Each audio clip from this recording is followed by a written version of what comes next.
Halo, perkenalkan, nama saya Windarul. Saya akan menjelaskan secara singkat mengenai K-means clustering. Oke, baik.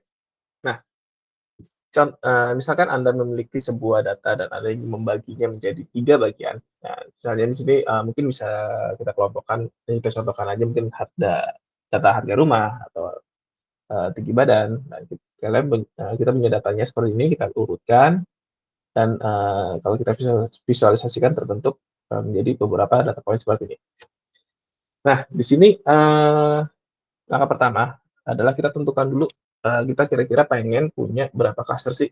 Nah, kalau kita lihat secara visual seperti ini, akan sangat jelas ya, bahwa, data-data ini akan sangat cocok jika kita kelompokkan menjadi 3 data, 3 cluster.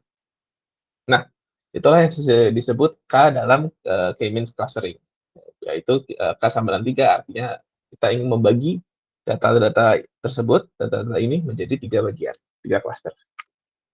Nah, kalau secara visual, bisa kita contohkan, kita lihat hampir secara obvious ya, bahwa, beginilah cara melakukan, pembagian dengan baik. Kita punya 10 data, maka berarti ada 3 data hijau, 3 data merah, dan 4 data biru.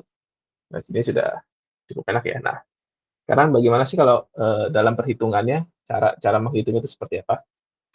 Baik, nah jadi langkah pertama setelah kita menentukan, kita mau membuat berapa klaster, kita secara random pilih titik untuk dijadikan, pusat klasternya. Nah, sebagai contoh kita ingin bentuknya seperti ini, hijau di sini, merah di sini, dan biru di sini. Oke.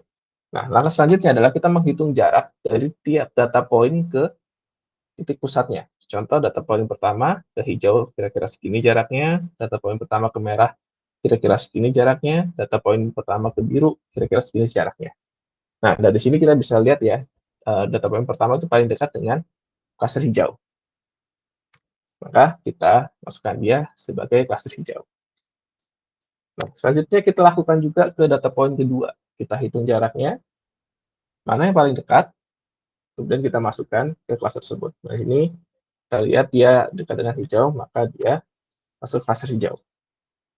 Selanjutnya, data point yang ini juga hitung jaraknya, mana yang paling dekat, kita masukkan ke tersebut.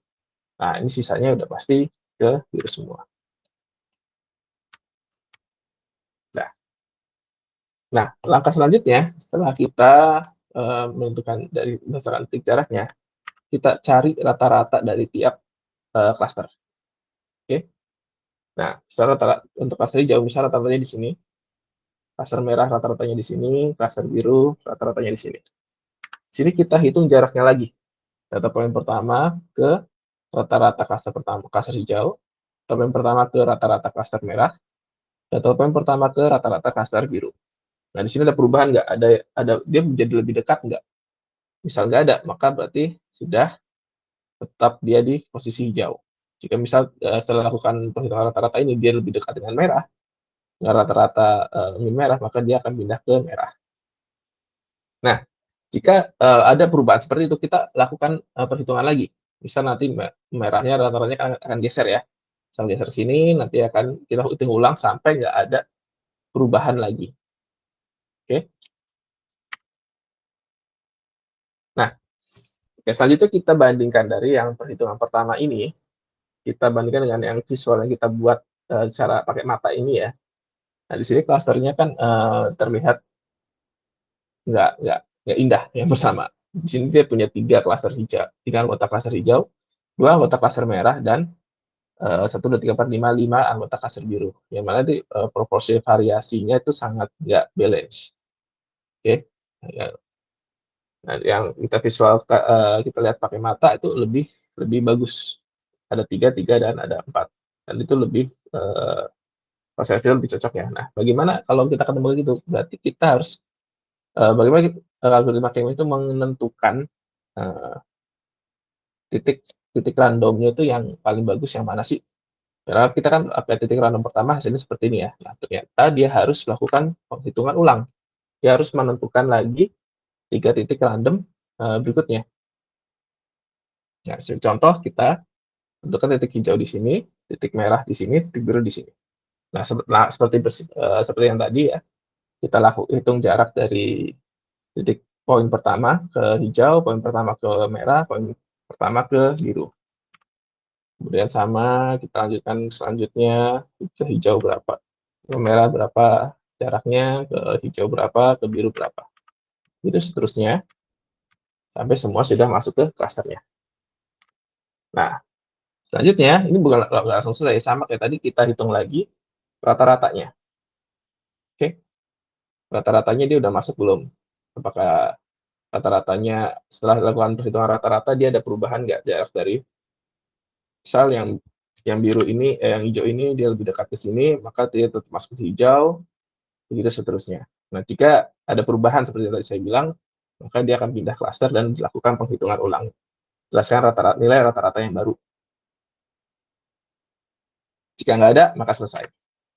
Nah, misalkan kita lakukan iterasi ketiga, kita hitung lagi dari titik random ketiga, terus kita temukan hasil akhirnya seperti ini. Nah, tentunya setelah kita lihat dari data variasinya, yang paling baik adalah yang kedua. Nah, begitulah kurang lebih cara K-means, algoritma K-means bekerja. Dia mencari K-nya dulu, kita mau bagi jadi berapa, terus kita hitung jaraknya, kemudian tadi ya ada means-nya, artinya rata-rata. Nah, kita gunakan rata-rata sebagai titik pusat yang pertama, yang berikutnya, kemudian kita kalkulasikan jarak dari eh, titik poin data poin ke rata-rata, apakah ada perubahan apa enggak. Jika ada perubahan, maka kita kalkulasikan ulang rata dengan nilai rata-rata yang baru, dan jika tidak, maka klasterannya sudah selesai. Nah, itulah kurang lebih cara kerja K-means clustering. Terima kasih.